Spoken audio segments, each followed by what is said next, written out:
మహాత్మా చాలా సెన్సిటివ్ కేసుకు సంబంధించి ఇప్పుడు ఎలా ఉండబోతుంది? ఇంతకుముందు మీరు మాట్లాడుతున్నారు, కంటిన్యూ.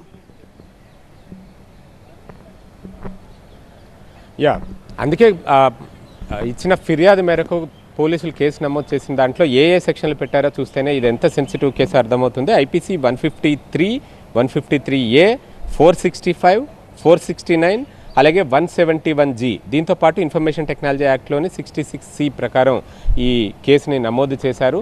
ఇవన్నీ కూడా దేశంలో ఉద్రిక్తతలను రెచ్చగొట్టడం, కొన్ని వర్గాల మధ్య విభేదాలు సృష్టించడం, వాటితో పాటు 171G ఐపీసీ ఏదైతే ఉందో అది ఎన్నికల్లో ప్రయోజనం కోసం ఒక అభ్యర్థి మీద దుష్ప్రచారం చేయడం, తప్పుడు సమాచారంతో అతన్ని వ్యక్తిగత ప్రతిష్టను దిగజార్చేలా చేయడం, ఇలాంటివన్నీ కూడా దీని కింద అట్రాక్ట్ అవుతాయి ఈ సెక్షన్లు. సో కేంద్ర ప్రభుత్వం అయినా, హోంశాఖ అయినా, అటు భారతీయ జనతా పార్టీ అయినా ఈ కేసుని ఎందుకు ఇంత సీరియస్గా తీసుకుందో మనం అర్థం చేసుకోవచ్చు. ఎందుకంటే రిజర్వేషన్లు ఎత్తేస్తామన్న మాట అది మామూలు మాట కాదు. నిజానికి అమిత్ షా ఆ మాట అనలేదు. అన్నది కేవలం మతపరంగా ఇస్తున్న ముస్లిం రిజర్వేషన్ల గురించి మాత్రమే ఆయన ప్రస్తావించారు.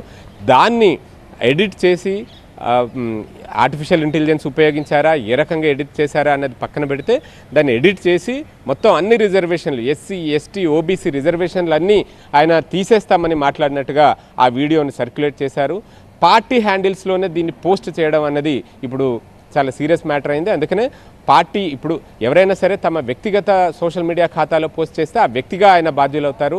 ఒకవేళ ఒక సంస్థ తరపునో, ఒక పార్టీ తరపునో దాన్ని పోస్ట్ చేసినప్పుడు ఆ పార్టీ హెడ్ బాధ్యులవుతారు. ఆ ప్రకారమే ఇప్పుడు రేవంత్ రెడ్డి కేవలం ముఖ్యమంత్రిగా మాత్రమే కాదు, తెలంగాణ పీసీసీ అధ్యక్షులుగా కూడా ఉన్నారు. పార్టీ తరపున పోస్ట్ అయింది కాబట్టి ఆ పార్టీ చేసిన కార్యానికి ఆయన బాధ్యత వహించాల్సి ఉంటుంది.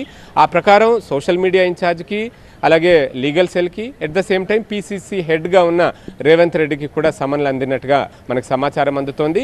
ఏ మొబైల్ ఫోన్ లేదా ఏ డిజిటల్ ఎక్విప్మెంట్ ఉపయోగించి దాన్ని పోస్ట్ చేశారో వాటిని సైతం తీసుకురావాలి అంటూ ఆ సమన్లలో ఆదేశించినట్లుగా మనకు సమాచారం ఉంది.